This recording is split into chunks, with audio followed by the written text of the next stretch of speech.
Bagong question to, spiritual naman to. Sabi ni Miss Waldas, hi po, ano pong book recommended nyo sa spiritual warfare and hindi po ba nakakatakot? May disclaimer agad siya. Gusto niya na warfare, pero ayaw niya matakot.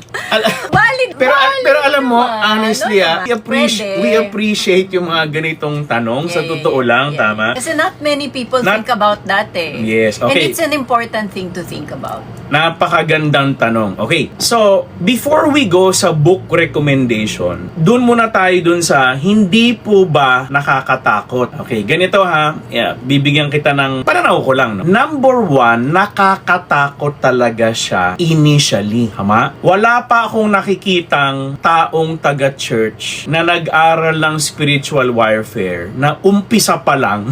Okay na siya. Wala siyang takot. Tama? Wala.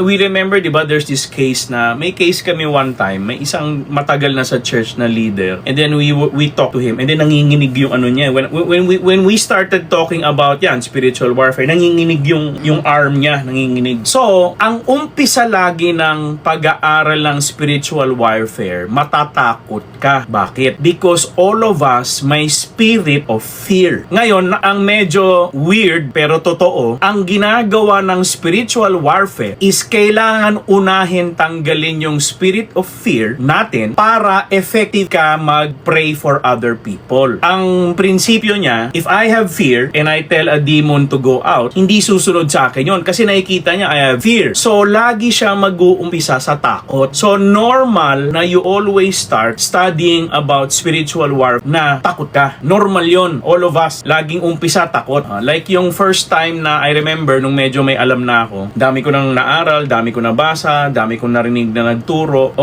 Kaya lang, pag nag-manifest sa harap mo, face to face, may yung isang kaibigan ko parang na-possess yun eh. So, nawala yung personality niya. Nagtapos, di ba, inano niya ako parang, hindi na yun kaibigan ko eh. Katawan ng kaibigan ko, pero possessed na siya. So, pagkatapos nung incident, parang nag-practice ako, upo ka, in Jesus name, ganun, umupo naman siya. Tapos after, so sabi ko nun, totoo pala. Parang ganun. So, yung experiences, it will also teach you na, totoo pala, may influence, minsan may demonic influence, minsan may demonic possession, wala na yung personality ng kaibigan mo, iba na yung, may nangibabaw na iba, o minsan subtle lang, wala namang possession, pero minsan demonic yung iniisip, ganun. But ang umpisa lagi ng spiritual warfare, pag nag-aral ka, is the more you get closer to God or the Holy Spirit, nawawala yung fear mo lalo. So yung friend namin na yon na nanginginig, tinulungan namin for a limited time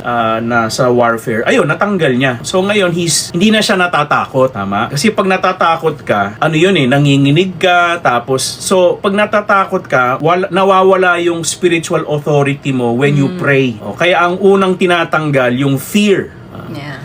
Ngayon, in terms of warfare books, I would recommend yung ang i-follow mo, lalo na ngayon, ang ganda ng social media kasi available lahat eh. Ang i-follow mo mga tao sa warfare, ako sino ba pinamalakas sa warfare? Locally sa local Pastor Hiram Pangilinan ng Church So Blessed, dyan sa may Quezon City, sa GMA. Yan, malakas yan. Pero lumipat na ata sila eh. But anyway, i-google nyo na lang, Pastor Hiram Pangilinan. Yan.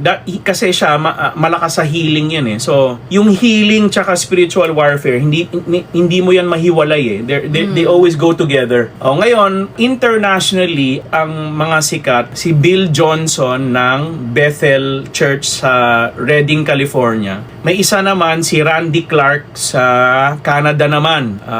Tapos, sino yung Blind Eyes Open? Yung babae. Heidi Baker sa Mozambique naman siya. Mozambique, Africa. Tapos may isa nagbubuhay ng patay, si David Hogan. Nasa Albuquerque, Mexico naman siya. Nagbubuhay siya ng patay.